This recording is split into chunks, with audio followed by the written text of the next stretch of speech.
Assalamualaikum warahmatullahi wabarakatuh. Perkenalkan, nama saya Nurfita Abdullah. Saya dari kelas kimia A semester 5. Baik, saya di sini akan menjelaskan jawaban UAS saya tentang kimia organik bahan alam. Yang pertama yaitu tentang jelaskan keterkaitan di antara biosintesis, metode isolasi, dan penentuan struktur senyawa bahan alam dan berikan contohnya. Jawabannya yaitu senyawa metabolit sekunder seperti alkaloid, flavonoid, steroid, dan terpenoid dapat diketahui karakteristiknya melalui reaksi yang dialami, terutama pada reaksi sintesisnya. Dalam isolasi senyawa bahan alam, untuk memastikan senyawa yang ingin kita isolasi benar atau tidak pada hasil akhirnya, dilakukan uji spektrum IR dan NMR dengan membandingkan pada literatur yang terkait. Contohnya yaitu sintesis terpenoid yang bisa dilihat pada gambar di samping. Nah, dari gambar di samping yaitu dari persamaannya di atas terlihat bahwa pembentukan senyawa-senyawa monoterpen dan senyawa terpenoid berasal dari penggabungan 3,3 dimetil alil pirofosfat dengan isopentenyl pirofosfat. Secara umum, terpenoid ini terdiri dari unsur-unsur C dan H dengan rumus molekul umum C5H8. Nah, jawaban ini saya dapat dari referensi buku Leni Heliawati 2018, Kimia Organik Bahan Alam, Bogor, Universitas Pakuan Bogor. Kemudian nomor 2 yaitu tentang jelaskan cara serta reaksi yang digunakan untuk mengidentifikasi golongan alkaloid. Jawabannya, reaksi identifikasi yang digunakan untuk analisis atau mengidentifikasi golongan alkaloid yaitu pada pengujian senyawa alkaloid menggunakan 3 reaksi. Yang pertama, reaksi Mayer, reaksi Dragon-Drove, dan reaksi Bouchard. Identifikasi golongan dan jenis senyawa alkaloid dilakukan menggunakan kromatografi lapis tipis atau KLT, digunakan untuk menentukan jumlah komponen satu senyawa. Pemisahan terjadi karena suatu proses keseimbangan prosedur uji dengan KLT dilakukan untuk menegaskan hasil yang didapat dari screening fitokimia. Secara umum, untuk alkaloid yang banyak dipakai adalah KLT. Pada pelat silika gel dengan eluen campuran MeOH NH4OH pekat. Beberapa eluen yang juga bisa dipakai adalah campuran MeOH CHCl3 dan campuran CaCl3 dietilamina. Yang ketiga yaitu tentang jelaskan dasar ilmiah, penggunaan pelarut dan teknik-teknik isolasi dan purifikasi senyawa alkaloid. Jawabannya, isolasi suatu senyawa alkaloid berasal dari bahan alam pada dasarnya yang menggunakan metode yang sangat bervariasi. Tahapan dalam mengisolasi daun kapel adalah maserasi atau perendaman dan kromatografi kolom. Yang pertama, maserasi atau perendaman.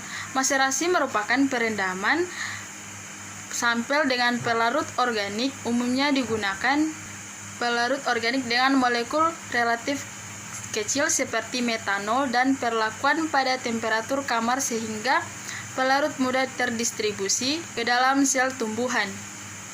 Nah, proses ini sangat menguntungkan dalam isolasi senyawa bahan alam karena dengan perendaman, sampel dan pelarut akan terjadi kontak yang cukup lama. Penggunaan suhu tinggi memungkinkan terdegradasinya senyawa-senyawa metabolit sekunder. Nah, sedangkan yang kedua tentang metode maserasi. Metode maserasi menggunakan suhu kamar sehingga lebih kromatografi kolom digunakan untuk memisahkan fraksi-fraksi yang ada di dalam campuran. Pemilihan pelarut dalam kromatografi kolom didasarkan pada hasil yang diperoleh dari KLT.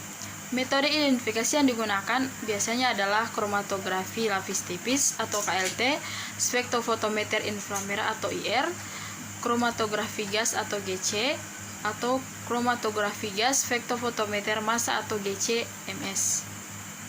Yang keempat yaitu berikan contoh identifikasi sekurang-kurangnya 5 jenis reaksi organik yang terkait dengan biosintesis alkaloid. Jawabannya yang pertama yaitu eliminasi Hofmann. Reaksi itu dinamai menurut penemuan August Wilhelm von Hormann. Reaksi eliminasi alkil trimetil amina ini dihasilkan dengan anti-stereokimia dan umumnya sesuai untuk menghasilkan alkena dengan satu atau dua substituen. Yang kedua yaitu degradasi EMDE. Degradasi EMDE juga disebut sebagai reaksi EMDE atau reaksi EMDE adalah metode untuk reduksi kation amonium kuartener ke amina tersier dengan campuran natrium amalgam atau NaHG. Reaksi organik ini pertama kali dijelaskan sudah lama pada tahun 1909 oleh ahli kimia Jerman Hermann EMD dengan sangat penting dalam penyuluhan struktur alkaloid, misalnya Everdin, agen produksi alternatif untuk reaksi ini, misalnya litium aluminium hidroksida. Selanjutnya reaksi degradasi Van Braun. Reaksi degradasi Van Braun adalah reaksi organik di mana amina tersier bereaksi dengan cyanogen bromida ke organosiamida. Mekanisme reaksi terdiri dari dua substituen nukleofil. Amina adalah nukleofil pertama, ganti atom bromin yang kemudian bertindak sebagai nukleofil kedua. Dalam mengikuti mekanisme tersebut dijelaskan penggunaan dimetilamina sebagai contohnya. Yang keempat, reaksi Manich. Komponen integral dari reaksi Manich selain amina dan karbon senyawa adalah karbonion yang memainkan peran nukleofil dalam penambahan nukleofilik pada ion yang terbentuk oleh reaksi amina. Nomor 5 yaitu berikan contoh penjelasan tentang jalur biosintesis alkaloid dan sertakan dengan bagan reaksinya. Jawabannya yaitu biosintesis alkaloid turunan triptofan, alkaloid indol. Triptofan adalah asam amino aromatik yang mengandung cincin indol dan merupakan prekursor biosintesis dari berbagai jenis alkaloid indol. Alkaloid sederhana yang terkenal termasuk triptamin dan turunannya yaitu melatonin, sumatriptan, elatriptan, harmin, serta alkaloid kompleks seperti vinblastin dan ismalin. Bisa dilihat pada bagan di samping, yaitu biosintesis Harman sederhana dan mudah.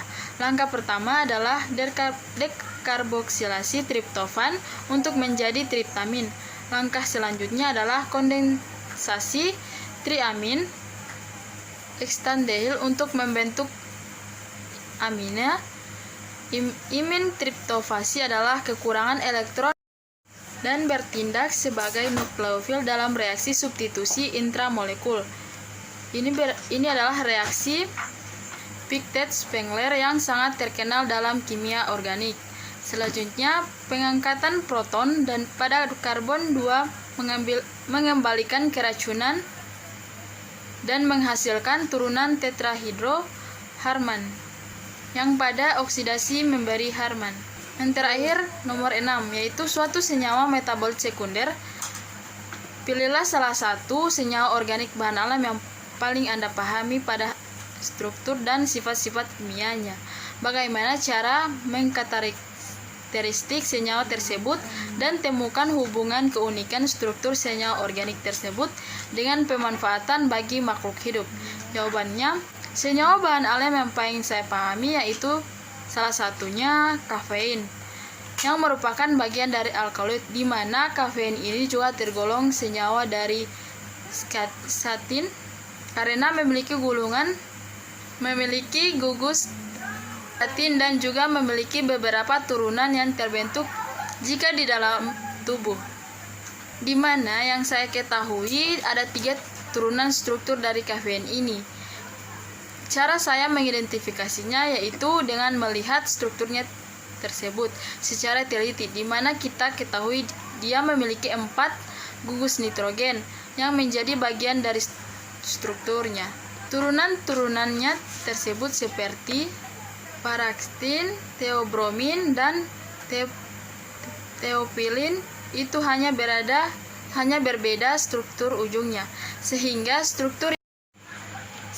strukturnya yang berbeda tersebut menjadi keunikan tersendiri, sehingga memiliki kegunaan yang berbeda juga, seperti menyebabkan hilangnya kantuk, mempercepat ekskresi urin, dan memacu adrenalin sehingga jantung detaknya menjadi lebih kuat. Baik, terima kasih. Itulah penjelasan dari saya. Lebih dan kurangnya saya mohon maaf. Wassalamualaikum warahmatullahi wabarakatuh.